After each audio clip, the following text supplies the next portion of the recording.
참피와트의 호랑이는 19세기 말 네팔에서 처음으로 사람들의 주목을 받기 시작했습니다. 이 호랑이는 역사상 가장 많은 사람을 죽인 야생동물 중 하나로 기록되며 기네스북에 등재되어 있습니다. 공식적으로는 약 436명의 사망자를 낸 것으로 알려져 있습니다.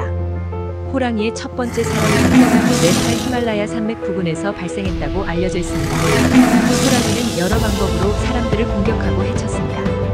주로 혼자 있거나 소수인 사람들을 대상으로 공격하고, 인간이 거주하는 지역 주변에서 활동하며 농사를 짓거나 숲에서 일하는 사람들을 주로 공격했습니다.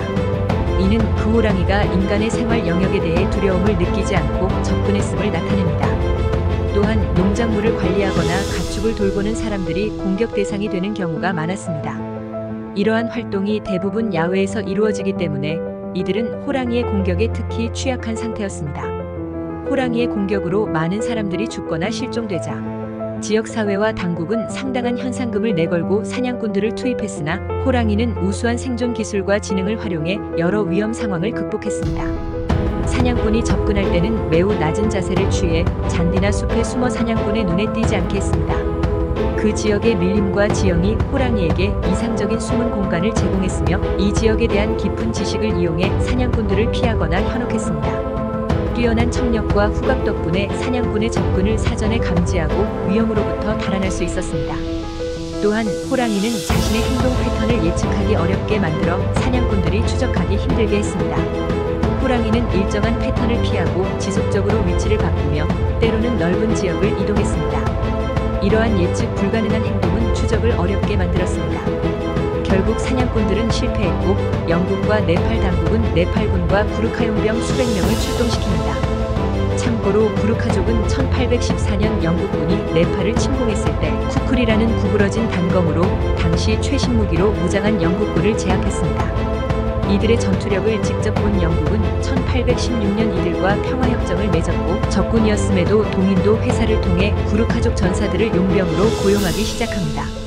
수백 명의 네팔군과 구르카 용병이 숲을 샅샅이 수색했지만 호랑이의 흔적을 찾지 못했습니다.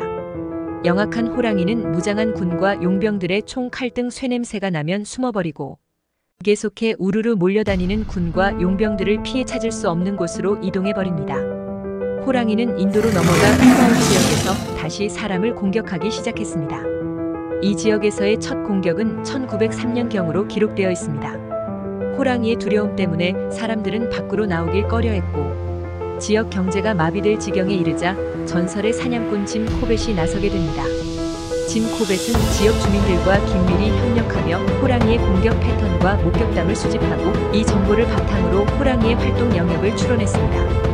또한 코벳은 많은 인내심을 발휘하며 호랑이를 추적하는데 장시간을 할애했습니다. 그는 때로는 몇 주 동안 호랑이의 흔적을 따라가며 호랑이의 활동 영역을 좁혀갔습니다. 최종적으로 짐 코벳은 호랑이의 활동 영역을 특정할 수 있었고 그 지역 사람들의 적극적인 협조를 받으며 호랑이의 행동 패턴을 더욱 정밀하게 분석할 수 있었습니다. 사람들은 호랑이가 주로 활동하는 시간대와 장소, 흔히 공격하는 먹이의 종류 등을 코벳에게 전달했습니다. 이러한 정보는 코벳이 호랑이를 추적하고 최종적으로 마주칠 수 있는 중요한 단서가 되었습니다.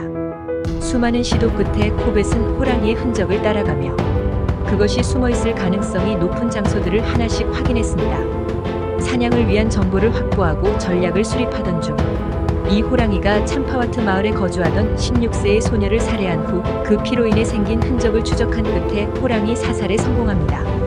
사살에 성공한 호랑이를 확인해보니 암컷 벵골 호랑이였고 오른쪽 윗송곳니는 절반 정도 그리고 아랫송곳니는 잇몸 아래까지 깊숙이 부러진 상태였습니다. 짐 코벳은 참피와트 호랑이 부러진 오른쪽 송곳니들이 오래전 누군가의 총을 맞고 입은 부상 즉 총상이라고 판단하였고 아마도 이와 같은 부상이 이 암컷 호랑이가 일반적인 자연의 먹이감을 사냥하지 못하게 방해했던 것으로 판단합니다. 그는 이후에 이 호랑이에 대한 쿠마온의 식인동물이라는 책을 저술하였으며 인간과 야생동물 간의 충돌을 해결하는 데 큰 역할을 하며 야생보호운동에 크게 기여했습니다. 참피와트의 호랑이의 이야기는 단순한 사냥 이야기를 넘어서 인간과 자연의 관계 그리고 이를 조화롭게 유지하기 위한 노력의 중요성을 상기시키는 사례로 남아있습니다.